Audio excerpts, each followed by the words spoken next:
वो एक ही थाली में खाते थे, एक ही स्कूल में पढ़ते थे। हर कोई कहता था, दो जिस्म एक जान। पर एक दिन उसी दोस्त ने उसकी पीठ में ऐसा खंजर घोंपा जिसका निशान आज भी आरव के दिल पर है। क्या वाकई सच्चा दोस्त ऐसा करता है? आरव और मानव की दोस्ती 5वीं कक्षा से थी। दोनों साथ पढ़ते, खेलते, हंसते, लड़ते भी, लेकिन पल में सब ठीक कर लेते। आरव की परवरिश साधारण घर में हुई थी। मां अकेली थी, घर जाकर सिलाई करती। वहीं मानव के पिता एक नामी बिजनेसमैन थे, पर मानव कभी आरव को कम नहीं समझता था। भाई, तू मेरी जिंदगी का वाईफाई है, सब कुछ कनेक्टेड है जब तू साथ होता है, मानव अक्सर कहता। आरव मुस्कराता, और तू मेरा नेटवर्क है जो ज्यादा टाइम तक रहता नहीं। 4 स्कूल में जब इंटरनेशनल यूथ लीडरशिप प्रोग्राम का पोस्टर आया, आरव की आंखें चमक उठीं। यह मौका था उसकी और उसकी मां की जिंदगी बदलने का। आरव ने पूरी लगन से प्रोजेक्ट पर काम करना शुरू किया। रातों को जागकर रिसर्च करता, खुद वीडियो बनाता, पावर पॉइंट स्लाइड्स बनाना सीखा। मां भी उसका साथ देती, कपड़े सिलते हुए चुपचाप आरव की बातें सुनती। मानव भी भाग ले रहा था, लेकिन गंभीरता से नहीं। भाई, तुझे ही जीतना है, मैं तो नाम के लिए भर रहा हूं। प्रोजेक्ट जमा हुए। कुछ दिन बाद ऐलान हुआ, मानव शर्मा सेलेक्ट हुआ है। आरव हक्का बक्का रह गया। उसे यकीन ही नहीं हुआ जब उसने मानव से पूछा। मानव हंस कर बोला, डैड ने थोड़ा टच अप कर दिया बस। यार, you know how it works. लेकिन आरव को कुछ ठीक नहीं लगा। उसी रात वह कंप्यूटर लैब गया। वहां उसे वही फाइल मिली, उसका प्रोजेक्ट, वही टाइटल, वही वर्डिंग, बस नाम बदला हुआ। आरव का दिल टूट गया।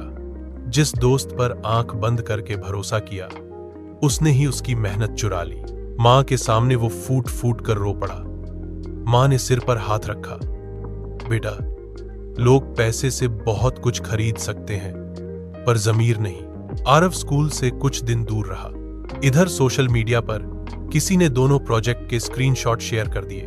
स्टोलन वर्क एक्सपोज्ड, ये हेडलाइन हर न्यूज पोर्टल पर थी। मानव का सिलेक्शन कैंसिल हुआ। स्कूल में जांच बैठी। उसके पिता भी नाराज थे। तूने हमें शर्मिंदा कर दिया। आरव को इंटरव्यू के लिए दोबारा बुलाया गया। इस बार पूरी दुनिया ने उसकी सच्चाई और मेहनत को सुना। इंटरव्यू में जब उससे पूछा गया, अगर तुम्हें वो दोस्त फिर से मिले तो तुम क्या करोगे? आरव ने चुप रहकर कहा, शायद माफ कर दूं, पर फिर से भरोसा नहीं कर पाऊंगा। आरव सेलेक्ट हो गया। वो अब अंतरराष्ट्रीय मंचों पर बच्चों को नैतिकता और लीडरशिप सिखा रहा था। मानव अब अकेला हो गया था। दोस्त दूर हो गए।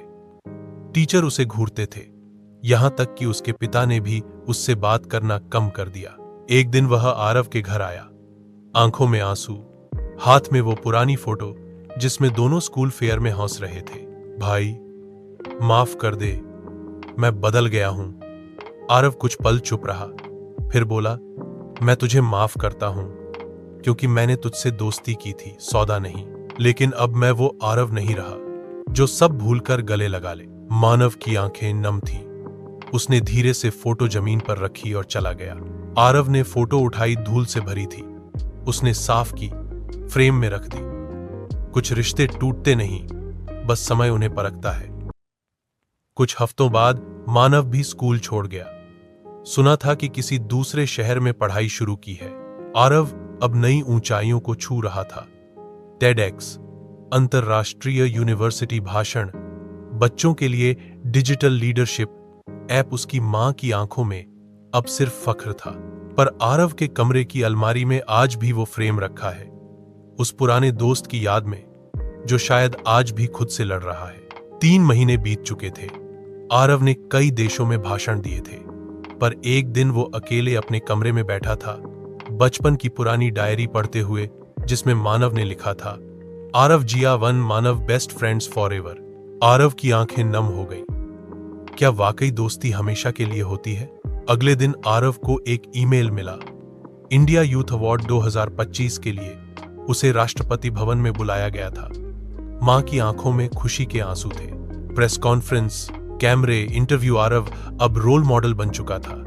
लेकिन उसके मन में एक खालीपन रह गया था मानव का। एक शाम जब वो लखनऊ के एक कार्यक्रम से लौट रहा था, एक कॉल आया। हेलो, क्या आप आरव बोल रहे हैं? जी, आप कौन? मैं लखनऊ ट्रॉमा सेंटर से बोल रहा हूं।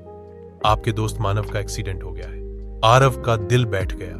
वह सब छोड़कर अस्पताल भागा। ईकू के बाहर मानव की मां बैठी थी, रोती हुई। बेटा, उसने किसी को फोन करने की ताकत नहीं बचाई थी, बस तुम्हारा नाम लिखा था। आरव कांपते हाथों से ईकू में गया। मशीनों की बीप के बीच मानव अधमरा पड़ा था, चेहरा सूजा हुआ, सांसें धीमी। मानव ने आंखें खोली, कांपती आवाज में बोला, भाई, मैं तुझसे बहुत प्यार करता था, बस एक बार तुझसे आगे निकलना चाहता था, पर उस एक बार ने सब कुछ छीन लिया। आरव की आंखों से आंसू गिरने लगे।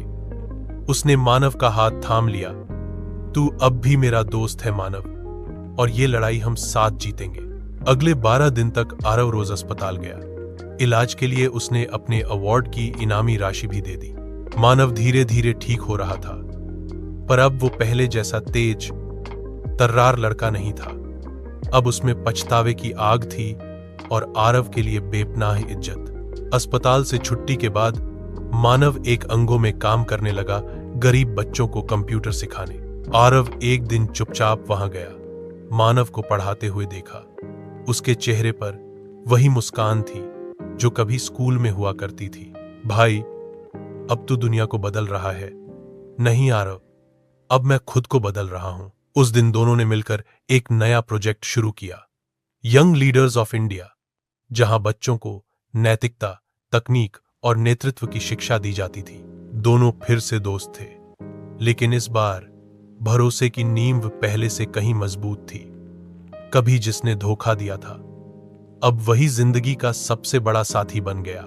पर सवाल यह है, अगर आपका सबसे करीबी दोस्त गलती मानकर लौटे, तो क्या आप उसे दूसरा मौका देंगे?